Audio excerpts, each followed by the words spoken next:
подготовки к этому юбилею, это значит, ремонт, реставрация музея. Вот. Ну, налицо вот уже большие изменения, и это радует, и надеемся, что после проведения юбилея будет второй этап, с которым мы обратились и получили поддержку для его выполнения.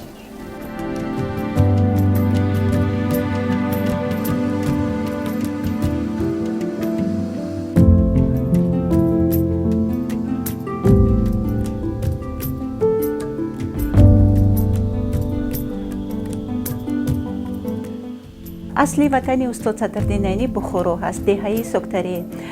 فعلا در آنجا خانه-موزه فعالیت دارد.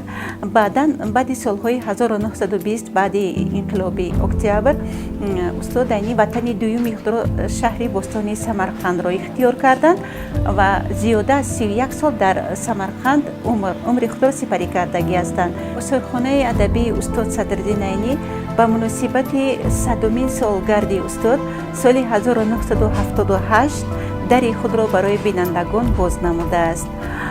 چون که در این حوله استاد عینی سالهای حیاتی آخرین خود را سپری کردند، از سال 1951 تا سال 1954.